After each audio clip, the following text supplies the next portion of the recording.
Hello there, folks. Welcome. My name is Doug Patterson, the Senior Minister of Smithfield United Church of Christ, located in beautiful downtown Pittsburgh, Pennsylvania. And you know, have you ever had an earworm? You know what I'm talking about? A song that you just can't get out of your head. It just keeps replaying over and over and over. And it's never the whole song, it's just a little bit of one. Well, I've had an earworm for the last 24 hours or so from the old Dave Clark 5 group. Some of you are old enough to remember them. They were big in the late 60s. At some point, it was rumored that they were going to become more popular than the Beatles. Of course, that never happened. But they had a #1 song in Britain, and I think it reached #7 here in the United States in 1968, and it's called Glad All Over. And it's just a silly little song, but there's a drum beat and it's go boom, boom, glad all over, yeah, glad all over. I can't get that out of my head. I just can't. But it perfectly describes how I feel today. I definitely am glad all over, and because we're here together virtually. Just by way of reminder, we are meeting in person now at Smithfield at 10 o'clock on Sunday mornings. We had our very first in-house worship service in about a year and a half this past Sunday, which was the 4th of July.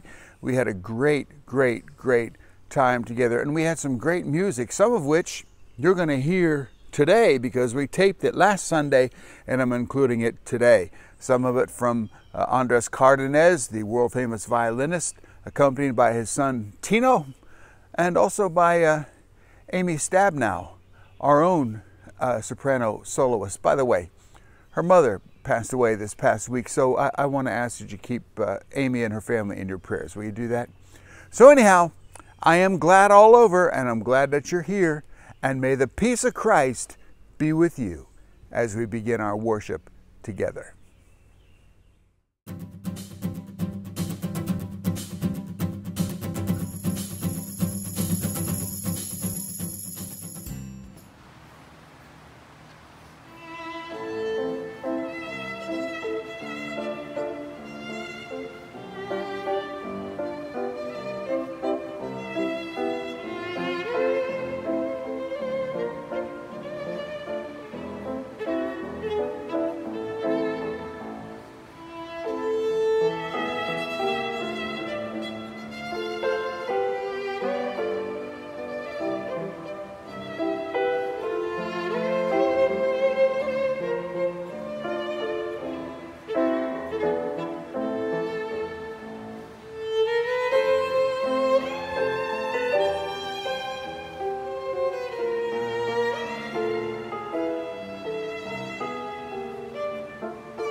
Our scripture lesson today is from the Old Testament, from the book of Amos, the 7th chapter, verses 7 through 15. I had another vision from the Lord. In it I saw him standing beside a wall that had been built with the use of a plumb line. And there was a plumb line in his hand. And he asked me, Amos, what do you see? A plumb line, I answered. And then he said, I am using it to show that my people are like a wall that is out of line. I will not change my mind again about punishing them. The places where Isaac's descendants worship will be destroyed. The holy places of Israel will be left in ruins. I will bring the dynasty of King Jeroboam to an end. Amaziah, the priest of Bethel, then sent a report to King Jeroboam of Israel. Amos is plotting against you among the people. His speeches will destroy the country. This is what he says. Jeroboam will die in battle, and the people of Israel will be taken away from their land into exile. Amaziah then said to Amos, That's enough, prophet. Go back to Judah and do your preaching there. Let them pay you for it. Don't prophesy here at Bethel anymore. This is the king's place of worship, the national temple. And Amos answered, I am not the kind of prophet who prophesies for pay. I am a herdsman, and I take care of fig trees.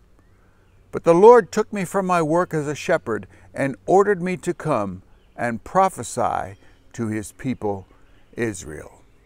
May God add his blessing to both the reading and the hearing of this portion of his word. This is the word of the Lord.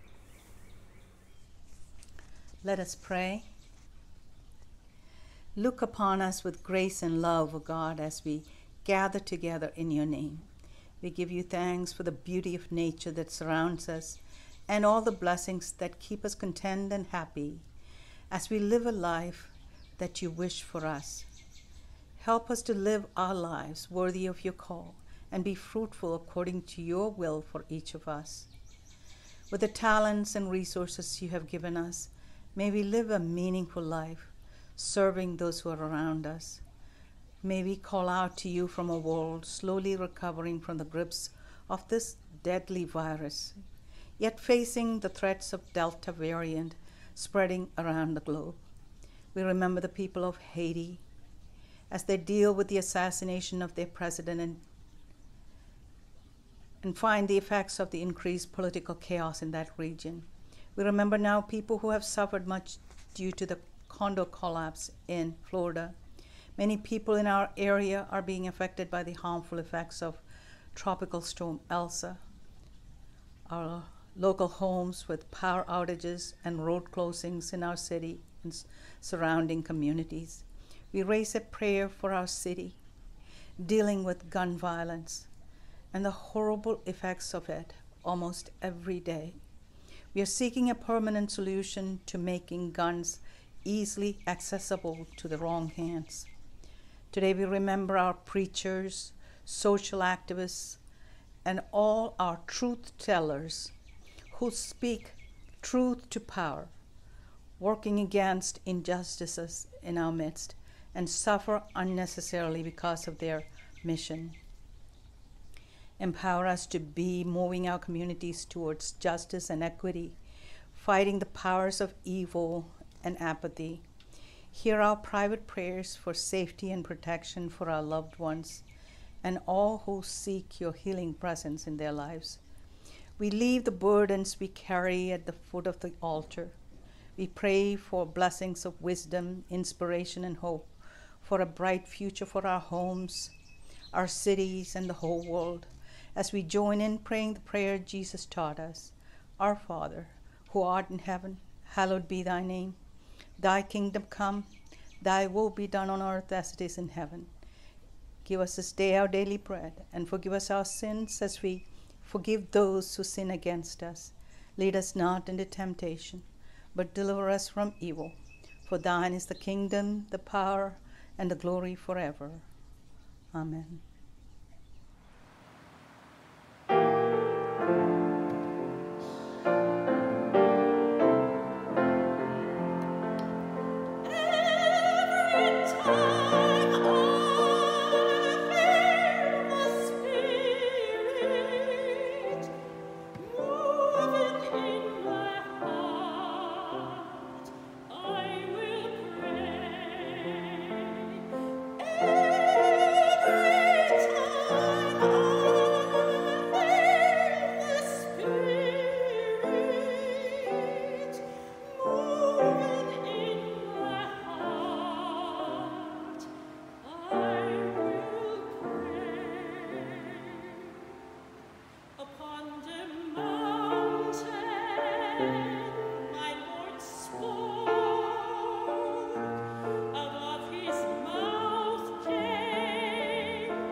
I want to talk to you today about a Christian faith. And you might say, Doug, you always talk about that. But of course, again, that's what I want to talk about today.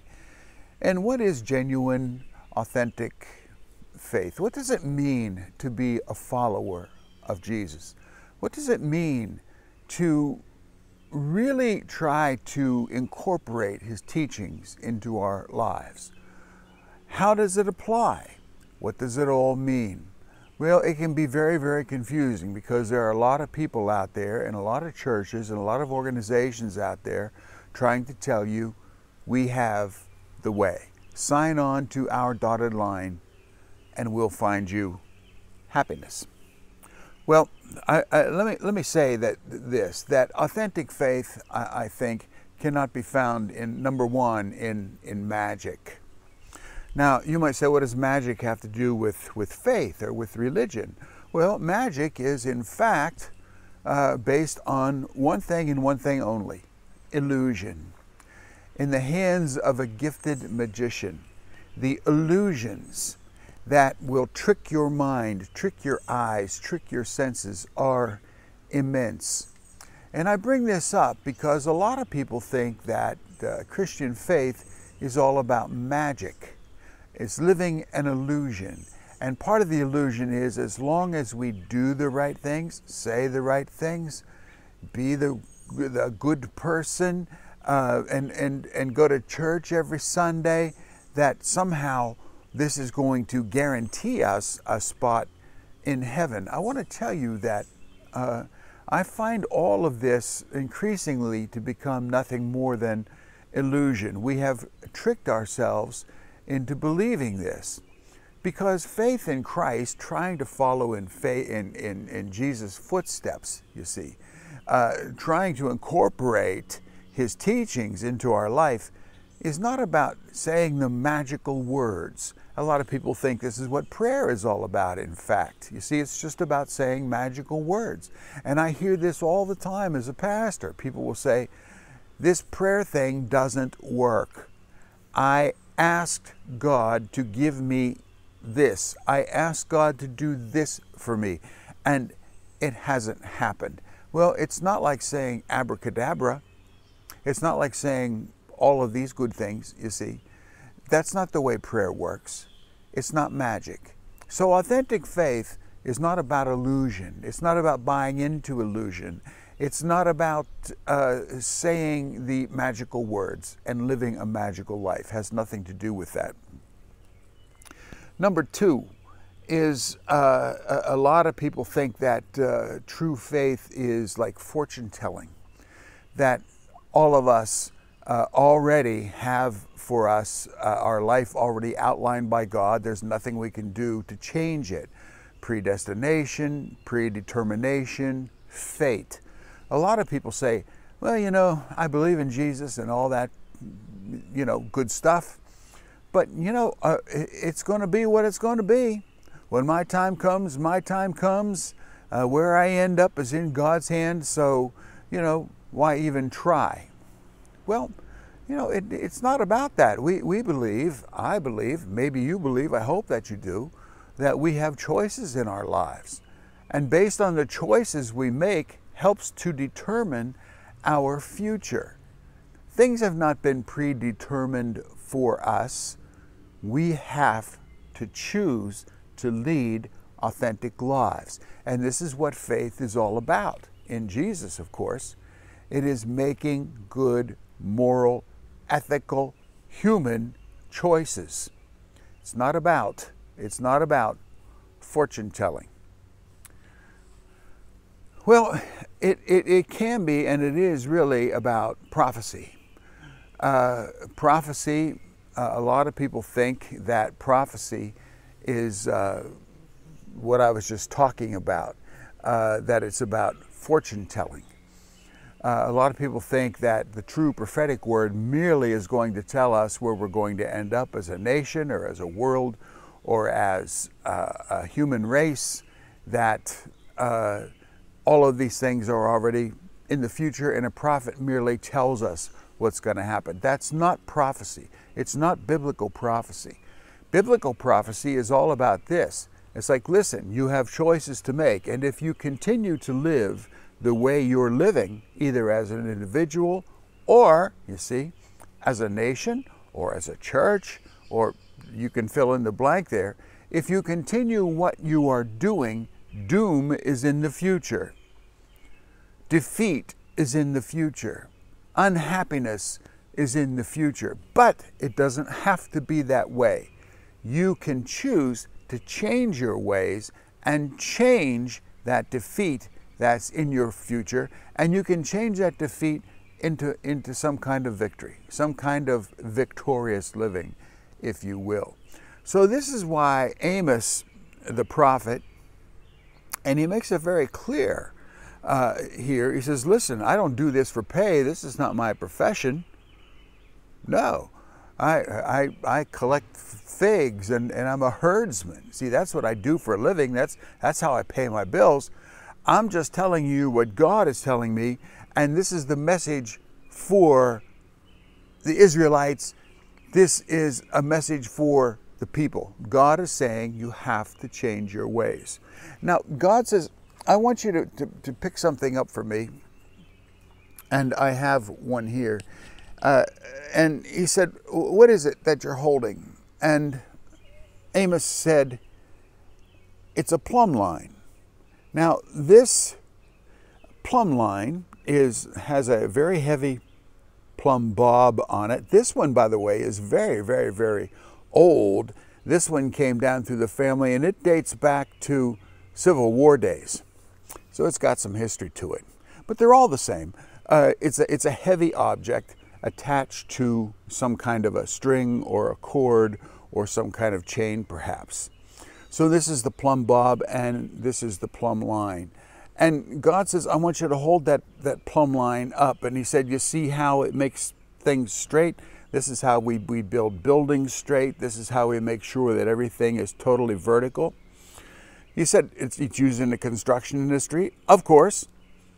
But he said, this is like the nation of Israel. He said, see, things have gotten out of whack. It's like this. It's like this. Sometimes it's like that. But he said, you got to get back to this. You have to absolutely get back to living this straight life. Let's get something straight, God says. You got to change your ways if you want to change your future.